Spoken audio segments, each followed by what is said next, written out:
Welcome to the Focolare Word of Life podcast. My name is Nick Cianforani and I'll be your host. The Word of Life is a phrase chosen from Scripture each month and shared around the world and that we're all invited to live by. This month's Word of Life comes from the Gospel of Luke. There's need of only one thing. This short sentence gives us a clear and direct message from Christ regarding what is most essential. Listen to the Word of God. This familiar story between Martha and Mary is a common scene in our everyday lives. So many things to do, so much to accomplish. We find ourselves running from here to there, often past the neighbor who needs us the most. The noises of our lives are loud. We focus on the louder voices within and perhaps don't pay attention to the one voice that counts the most. But if we listen closely, we can hear Jesus repeat our name as he did with Martha, as he told her, "Martha, Martha, you are worried and distracted with so many things. Only one thing is necessary." The experiences we have chosen to illustrate this perhaps will help the listener in our understanding of how others were able to hear those words of Jesus, asking them to choose the better part because they won't be denied. Today's podcast will feature 3 experiences. In the first, Ada from Florida tells us about one of her adventures. Then Mike and Julie from Boston will share their story of moving into a dorm at Boston College to work with students. We'll conclude with Tom from Dallas, who helps a neighbor in need. Ada Alonso shares her experience of listening to that inner voice, asking her to love in a particular way when she feels that she has been cheated by a company that did damage to her property. Thank you for joining us, Ada. You recently hired a tree service to remove a tree that had fallen on your home. Please introduce yourself and then tell us the story. Hello, my name is Ada and I live in North Florida with my family, just outside of Gainesville. I work for the University of Florida Hospitals in surgery. I'm a surgical tech. And where we live, it's pretty rural. My husband, myself, my daughter, and our dog Brave. So I just wanted to tell you what happened recently. Last week, I had a tree company come out to cut a tree that was on top of the house. Although work was expensive, after getting quotes from 4 companies, I decided to go with this company. Not because of the price, they were all pretty much the same, but because they had the best reviews and they had environmentally sound practices. Wanting to support those things, I signed on. I was put on a waiting list for July. I put it in the hands of God, knowing that it is important to get results before the hurricane season. They called at the beginning of the week. They had a cancellation and wanted to know if I was ready. I was so happy. I couldn't believe it. I said yes right away, without thinking about how I was going to pay. The expense was daunting, but knowing we had to do this, we split the payment between credit card and savings. Tell us about what happened when the tree service did their work. This is quite a story. They did an amazing job, but as they were finishing, a piece of heavy equipment cut the main water line leading from the pump to the house. When I saw the gush of water, I felt the joy drain out of me, just like the water. I ran to turn off the pump and call the plumber. Our plumber answered right away. I was calm when I told him what had happened. He said the earliest he could get there was this evening. I was grateful and at peace when he ended the call by saying, "Ma'am, it's going to be a good day. Everything will be fine." I felt it was God's love to help me respond to the tree servicemen with love. I went out and spoke with them. Although cordial, I was taken aback by their attitude, like all this is normal and no big deal. They said it happens. It's an easy fix. The day without water was not easy, and in every moment I tried to stay calm in order to keep a sense of normalcy, reminding each other that this was so small compared to those suffering true hardships. Towards the end of the day, I started to get a little antsy and lose a little bit of peace as I saw the weather changing and the rain coming. I picked up the phone and was about to call the plumber when I felt a voice inside say, "Why do you fear? Have you not chosen God? Do you not trust?" Right away, I thought about the plumber and all the jobs he must be doing and how he was trying to fit me in. It would be not love for him to make that call. I said yes to all those questions. There is need of only one thing, and began to focus on the task at hand, what to make for dinner, peacefully carrying out a conversation with my teen daughter, playing a game of Uno.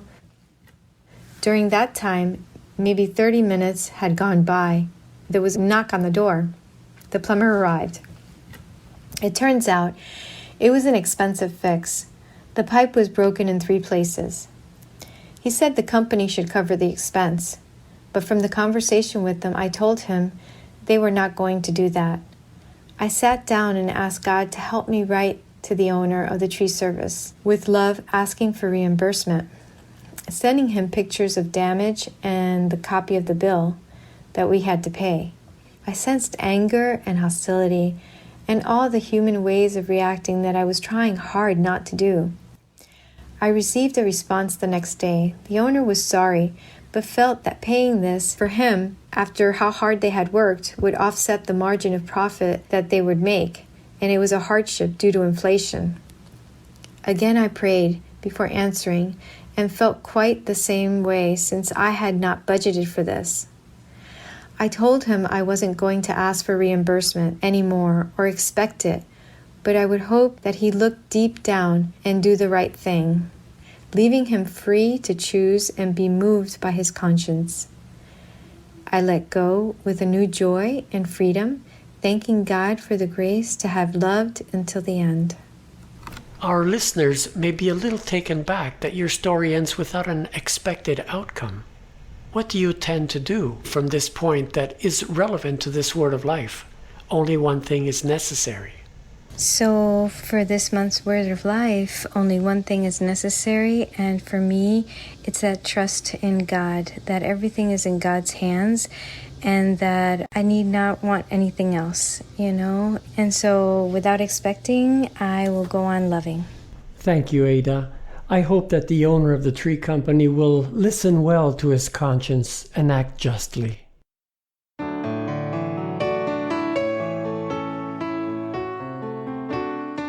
Hi, Julie. Hi, Mike. Welcome to our podcast. It's been a couple of years since I've come to visit you at Boston College. I remember spending a wonderful weekend with you guys there at the dorm. So before we begin, can you tell us a little bit about yourself? Well, thanks, Nick, for the invitation. It's always good to be with you, and we're delighted to have another opportunity to reflect on our experience and in the frame of reference of particularly this word of life. There's need of only one thing. And we've been in Boston, Julie and I, with our family, our 2 children, for 17 years. And I work at Boston College, which is the Jesuit university. Wonderful, Mike. Thanks for sharing that with us. And Julie, could you tell us a little bit about yourself and your background? Just so people know who I am, I teach math in a large public school here, Brookline High School. But to this point of Mike's supervisor, I guess we'll call him, asking us to live in the dorm. When that ask happened, which we were definitely not expecting in any way, whether we would move into a dorm, Mike came home and told me about it, and I didn't think more than about 4 seconds. I said, well, it's what we do already. We already, reach out in every way we can to my students and to your students.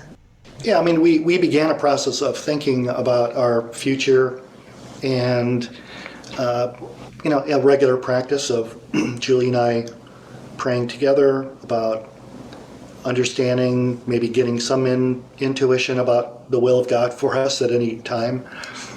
This seemed to be an appropriate time to be very attentive to that and intentional, because We knew that our kids were going to be moving out of the house soon, and we both felt it's just a moment for us to re-engage with that question. What is God's will for us? Yes, and that must have been quite a time of discernment for you and Julie. Tell us how things developed from there.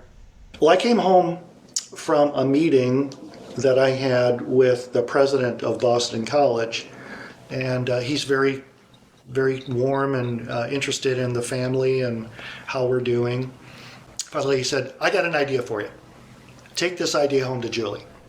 When Mike proposed the idea, it was an immediate yes from me, that it was the perfect solution. And in terms of this word of life, it's really appropriate, right? Because the idea of our entering into the question of what does God want from us is that directed very much toward our desire to love God and do what God wants. And I feel like the constant answer has been the redirect. God saying, thank you, I love you back. Now go love other people. And I'll put this other idea in your life. How about if you do that at Boston College?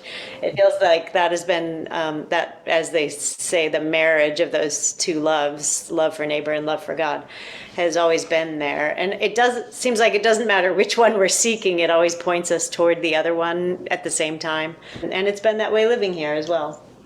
And then there were a series of affirmations following that. So Father Leahy had this idea, well, I want you and Julie to live on campus. I want you to be present to students. You've raised a family. You can continue to be those kinds of adult companions to students in more intimate ways. And we, I see you both in your spirituality with the Focolare movement, that you can share that with our campus and with our students. Mike, can you also tell us a little bit about your interactions with the students? Yeah, one of our invitations for students to come and be with us and to get to know them was to have a Sunday brunch. And Julie would get up early Sunday and start cooking the bacon and making waffles. And, we have students who are in dietary restrictions and things, so we figured out ways to make a really delicious brunch meal, and then we invited students in, and that became a regular practice for us over the course of this last academic year. We discovered that the Hillel community, the Jewish community on campus, met for Shabbat weekly in the dorm that we were placed in, and this was not a task that we were given. We just found an opportunity to attend Shabbat, and we did that faithfully throughout the year. So the Muslim Student Association would regularly come and participate in Shabbat, and then they would reciprocate with inviting students to their Wednesday evening or Thursday evening conversations and teas. Our presence gave them a sense of, we're important. The Jewish community is very active here at the campus, but it's a minority community. And so they can feel sometimes isolated or maybe feel like second-class citizens, if that's a perception they have. But with our presence, and as a resident minister, they saw this as something that was affirming to them and was positive, and that the university was interested in who they are and how they live and what's important to them. And students seek us out individually now, and I'm being asked to make sure that this continues to be part of our life on campus with that community of students. So it's I don't know, it's been very enriching for us. So we're looking forward to this next academic year to continue to be intentional and available and look for those surprises of encounter. Well, I see how you have this great relationship with the students. It's really an opportunity to build this united world that we speak about a lot. Now, when people ask you how you made the choice, and you sometimes answer, you see it as moving into an assisted living. That's cute. I see how you assist one another, really. The assisted living description has basically been meant for people outside of our community, and we were kind of still trying to figure out. You still think we're crazy? Sold your beautiful home and moved into a dorm room? If it helps you, just think of us having moved into assisted living. Somebody's shoveling our snow, and somebody's cutting our grass, and we have a little meal plan, and there's 24-hour a day, 7-day a week entertainment. We're always with people. But you're right, it has a nice nuance we're doing some assisting, we're being assisted in the way in which we can continue to see God in others and love our neighbors, literally, when they're up late at night and, we're not maybe, but, and opportunities to, continue to be attentive to, what is God calling us. So that, that dual practice of listening to know what to do. Right. That's a really wonderful reminder for us in this Word of Life. Thank you, Mike and Julie, for sharing your delightful experience with us. Best wishes for your work there and for the next semester. Thanks, Nick. Well, we look forward to having you back on campus again. I very much look forward to it as well.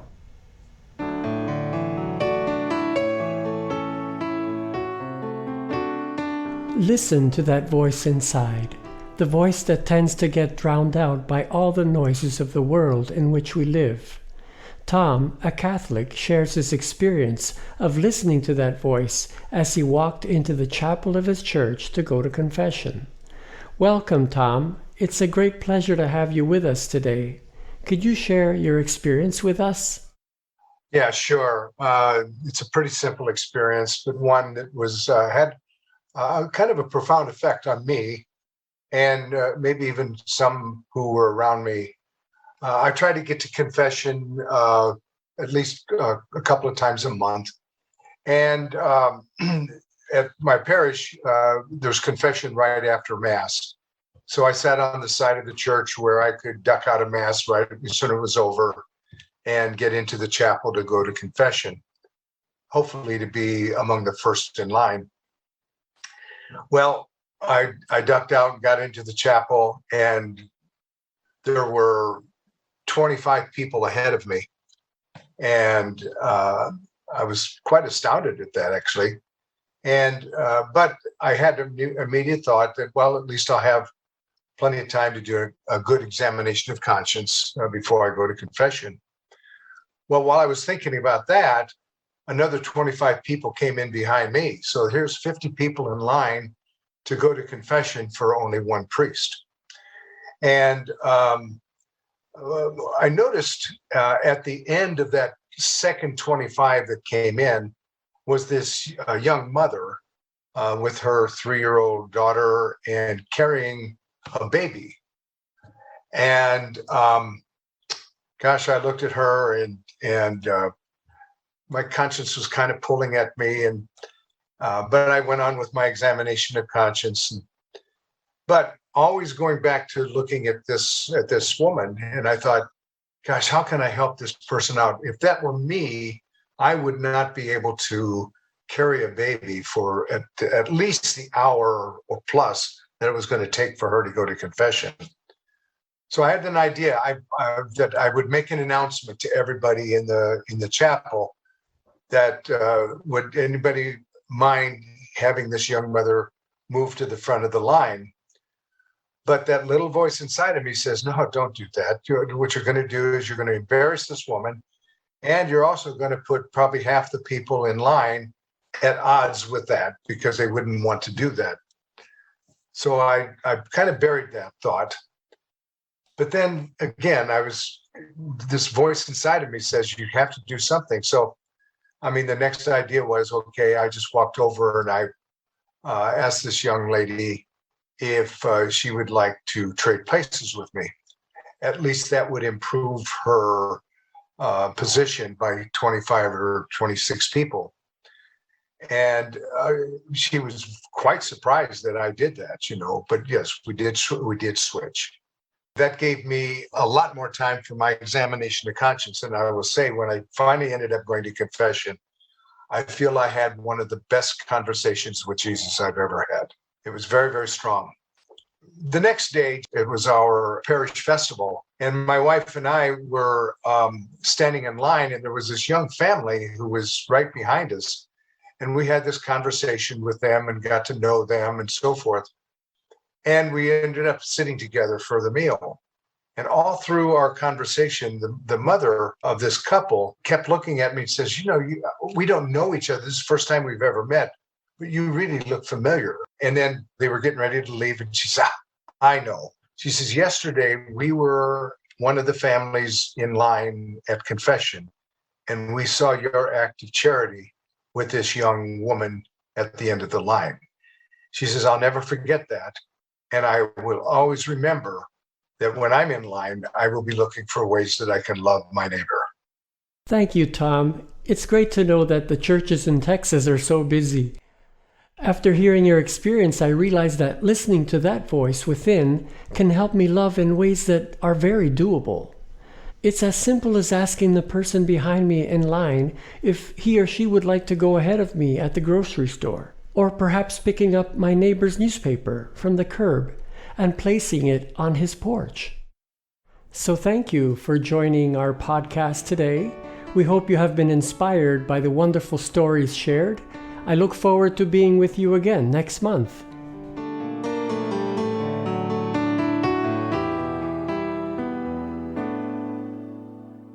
To listen to the commentary on the Word of Life of this month, just go to the previous episode of this podcast.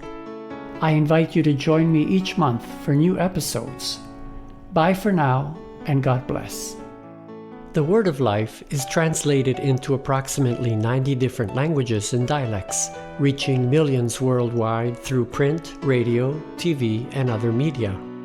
There are special versions for children and teens as well, which you can find at livingcitymagazine.com.